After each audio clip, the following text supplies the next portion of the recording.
जिस तरह से प्रधानमंत्री जी ने अपनी अमेरिका यात्रा के दौरान ये बात डोनाल्ड ट्रंप ने भी अपनी प्रेस वार्ता में कही कि जो मुंबई हमलों के दोषी है, जो अमेरिका में छुप के बैठे हैं, वो अभी तक छुप के बैठे थे, पर प्रधानमंत्री मोदी जी की वजह से वो जो दोषी व्यक्ति है जिसने बेकसूरों की जान ली, हमारे सैकड़ों लोगों को मौत के घाट उतारा, अब उसको भारतीय न्याय पालिका के तहत उसको सजा होगी।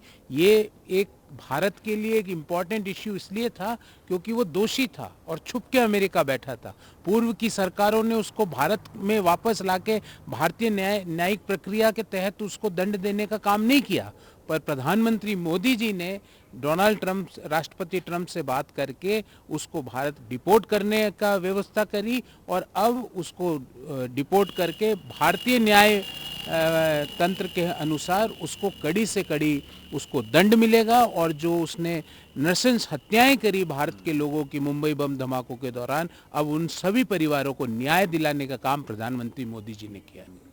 जिस व्यक्ति ने दिल्ली के लोगों का पैसा खाया है, जिन जिन लोगों ने करोड़ों रुपए के शीश महल अपने लिए बनाए हैं, जिन जिन लोगों के ठेकों में गड़बड़ी करके करोड़ों रुपए का भ्रष्टाचार किया है, जिन जिन लोगों ने यमुना माह की सफाई के नाम पे 8,000 करोड़ रुपए दिल्ली के लोगों के खाए हैं, वो सब भारत की न्यायिक तंत्र के अनुसार जेल के अंदर होंगे।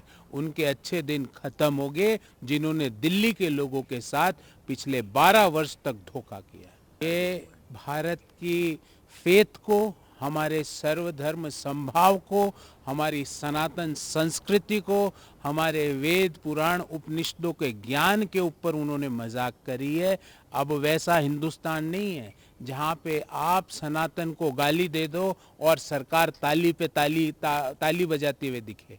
ये वह हिंदुस्तान है जहाँ पर सनातन के ऊपर गाली को बर्दाश्त नहीं किया जाएगा। और मैं सनातन इसलिए बोल रहा हूँ क्योंकि देश में एक तरह का प्रचलन हो गया है, कोई भी आता है सनातन को, हिंदू धर्म को गाली बोल के चले जाता है। हम दूसरे धर्म को भी गाली बोलने के पक्ष में नहीं है, पर एक सॉफ्ट टारगेट लिया हुआ है।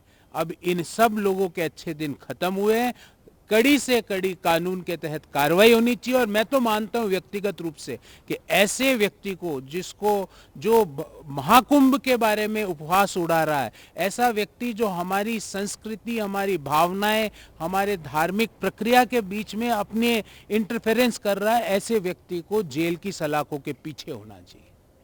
109 देखिए, जो भी इलीगल माइग्रेंट्स हैं, वो कोई भी देश हो, जो उस देश में इलीगली एंटर हुए हैं, तो वो देश उनको वापस डिपोर्ट करता है। मुझे लगता है कि प्रधानमंत्री जी ने राष्ट्रपति ट्रंप से इस बारे में बात की होगी और ये एक रेगुलर प्रक्रिया है। कोई भी देश हो दुनिया का, भले ही भारत नहीं हो, जब हम भी ये कहते हैं, भले ही पश्चिम दुनिया के दूसरे देश हो, जहाँ पे भी इलीगली आप किसी के घर में घुसे हो, तो वो डिपोर्ट करने की एक स्वाभाविक प्रक्रिया है। देखिए, पंजाब को बदनाम भगवंत मान ने उस दिन किया जब वो दारू की ऐसी अवस्था में फ्रैंकफर्ट हवाई अड्डे में पहुंचे कि हवाई जहाज से उनको उतारा गया। उस दिन पंजाब बदनाम हुआ।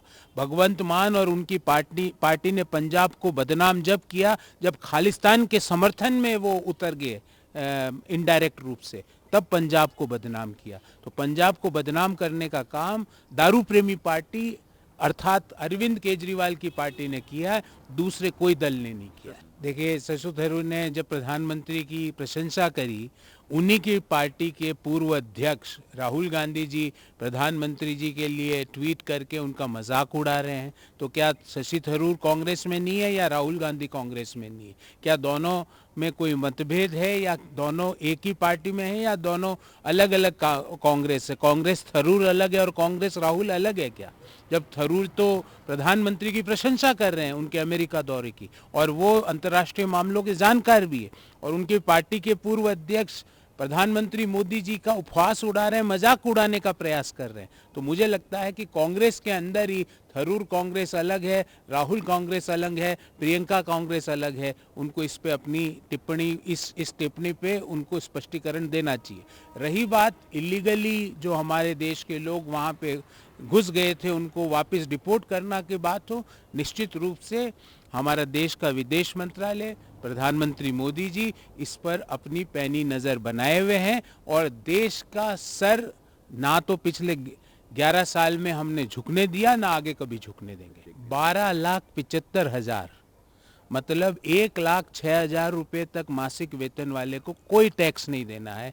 क्या राघव चड्ढा को ये बात समझ में नहीं आ रही? हाँ, राघव चड्ढा जिनको पंजाब से करोड़ों रुपए मिल रहे हैं उनके लिए ये छोटी रकम हो सकती है, क्योंकि उन्हीं के पार्टी के लोग राघव चड्ढा को सुपर सीएम बोलते हैं पंजाब का। तो उनके लिए 2-4 करोड़ रुपए महीने में आते होंगे, तो उनके लिए वो छोटी बात